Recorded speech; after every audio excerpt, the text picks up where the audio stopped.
I do believe, having said that, that India is a master and deserves an Olympic medal in one sport. It's called passing the buck. We are very good at passing the buck. But the truth of the matter, I'm not sure whether the railway minister needs to resign when there's a railway accident. No, but maybe not resign, but Rajdeep, and it's so sorry to there has to be some amount of moral responsibility that you take. I'll just say that. Why is it in India that, we are a master of all the disasters and tragedies? Don't you think that somewhere Naga wants to, I'm going to break this up for a minute. The political masters in terms of those who are at the helm of affairs for accountability. I would certainly ask you for the Karnataka stampede, for example. I mean, you suspend the police officer, but no one in the Karnataka political stampede. Then you go back to Prayagraj stampede. Fair point. I want to bring in Naga. If there is involvement of government negligence, then the minister must pay Nagarjun wants to make a point. Go ahead, Naga. Preeti, it's ridiculous to ask for political accountability in aviation industry, because in railway you can't compare apples and oranges. In railway ministry, 95% to 99% you have a human error. In aviation, it's not always human error. Technical glitch. Engines are failing, supposed to fail because it's a machine. But in two engines failing, it's 1 in a billion situation. But it did happen, right? There have been instances where engines have failed.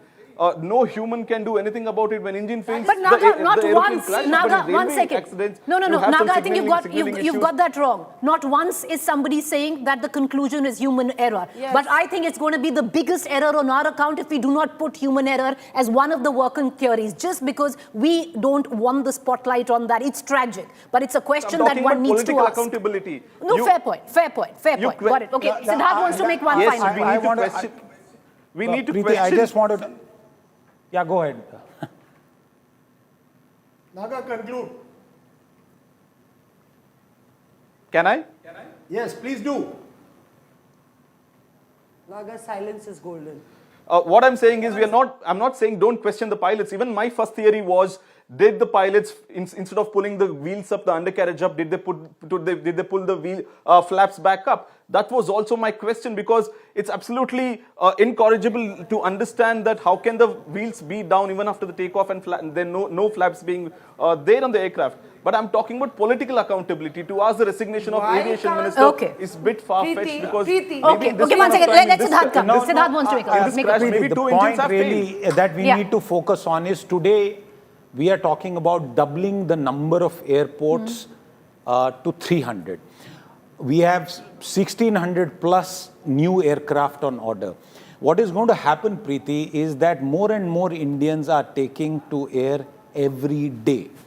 The state capacity, the regulatory capacity, the security capacity, and I think a very good job there. Right now we should focus on DGCA, which is basically during the course of flight, standards have to be maintained. I think there needs to be a massive capacity expansion. The most of the ecosystem, which is the aircraft, the MRO, the maintenance, is still in foreign hands, so to say. We need greater Atmanirbharta. It's not going to happen overnight. What does this incident teach us? That there has been a catastrophic failure. And today, if you have noticed, just this last point, the fatalities that we saw, not just inside this ill-fated aircraft, but on the ground, point you to another fact, that our airports are right now bang in the middle of cities. I've been saying that. I've been tweeting 2 minutes about it. Now you have a notice saying, oh, please remove.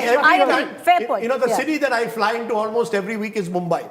And every time I'm flying into Mumbai, I see what's happening around me and I get worried. Those are, Chawls tenements that have always existed there, but it is worrying. They're so close to the airport runway. Now we are moving to Navi Mumbai, which for many years, part of that area was close to a bird, a bird breeding area. Now, all of this worries me, that do we have sufficient audits? I would add to what was said by Siddharth. You're expanding, great. We need to expand. Why should air travel only be for the elite? You should expand it to every corner. But along with that, when you expand, make sure you have the infrastructure on the ground that matches what you have in the air. Must be 10 seconds and 10 seconds, Pooja, I'll conclude. I'll just conclude with that. There have been umpteen number of cases where, families, friends, relatives, even us, have faced very, very jittery flights, and we've seen non-functional ACs and poor facilities. So it's time for an overhaul. It's time to just stop the buck here and say no more anymore.